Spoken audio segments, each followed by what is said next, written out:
Hello everyone, welcome back, and today we are going to talk about Tate McRae's So Close to What. This album kind of shocked me, to be honest, in the best way. It's soft, fierce, vulnerable, unapologetic, all in once. The mix of 2000 pop and modernized music resonated with me. This album really is the girl boss of albums in 2025 in my own opinion. Now the question is, what is this album really close to? Well, I feel like it's a mixture of denial, love, heartbreak, and honestly putting respect on one's name with the track like Purple Lace Bra. But before we get started on this album, we might be asking, who is Tate McRae? Tate McRae is a Canadian singer-songwriter who first gained traction on the dancing TV show called So You Think You Can Dance, which started her dancing career. Fun fact, she was also on Dance Moms in 2015, and she was also a YouTuber back when I first heard her in 2017 when she uploaded a video called One Day, which ultimately started her music career and was signed by RCA Records. So Close to was her third studio album, following for her past two albums, I Used to Think I Could Fly and Think Later. And interesting about this is this album was released only 13 months after her second album, which was Think Later in 2023. This was released 2025. This album is very different from her previous albums. It seems to be more raunchy, more confident compared to her previous album. I believe it shows her growth and confidence in being in the music industry for the amount of time she has been, which is about, if you want to call it from 2017, about 8-ish years, but even say when her first studio album came out, I would say it would be about 3 years. So she released an album in 2022, 2023, and 2025, which is a very fast traction when it comes to releasing albums. Overall, this album sounds like a modernized early 2000s pop, which I think is going back into trend because other artists are following the early 2000s sound.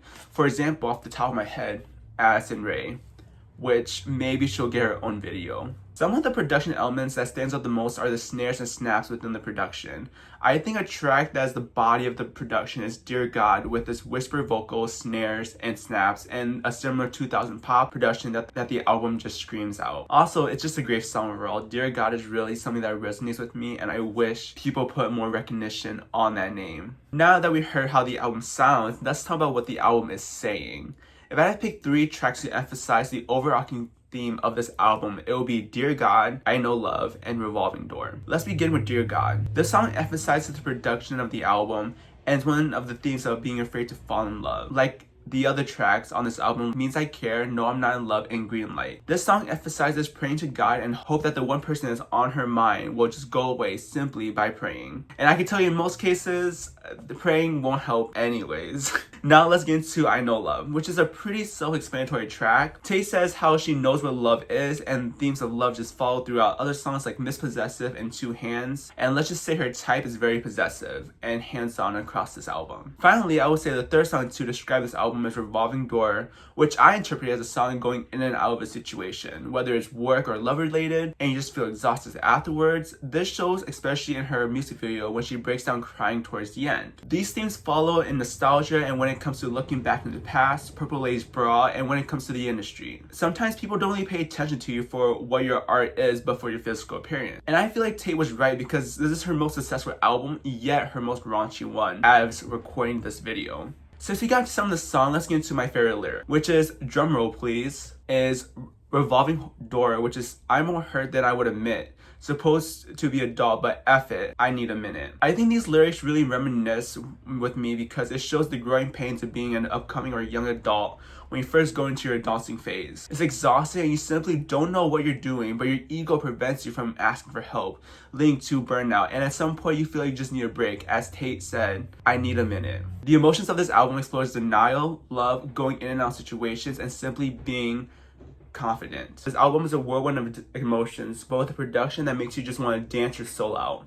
With the catchy 2000 beats, and for me, you just can't help but to like it. And when it comes to track listing, there's a very difficult answer to this because from what I saw, there are 3 different track lists. 2 for the streaming because she had Siren Sounds as a bonus track, and then on her physical copies, like vinyl and CD, she has a completely different track list with new songs like Better Than I Was and Call My Bluff. So this question, I'm going to try to include both of the track list in this, and they both start with Hard with Miss Possessive. Then it goes down to a track of high energy hits with both sad and happy meanings, then they both end on a not so happy nostalgia track that I really think is a great closure because it has a meaning of looking back which could mean the listening of the past songs, and once the album ends with that track, how you don't appreciate the good things until they go away. Now it's vinyl time. The vinyl comes in orange, Mardi Gras, black, milky, picture, clear, and probably more that I forgot to mention. Right now, the only one I have is the Target exclusive, which is the Dreamsicle, which is this kind of beautiful orange thing, because I can't forget the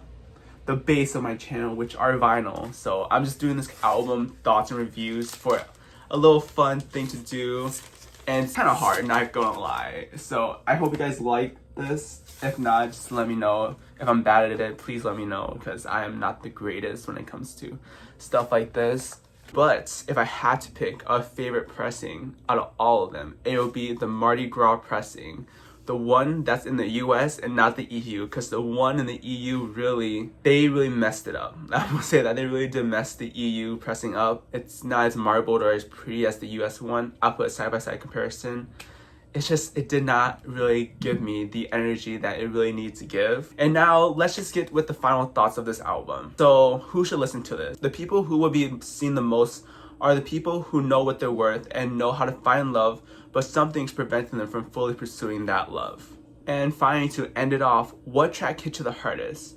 Let's talk about down below. Hit a like, sub, and follow if you enjoy this kind of content. And feel free to recommend any kind of content you want to see. But thank you so much for watching, and I'll catch you guys next time.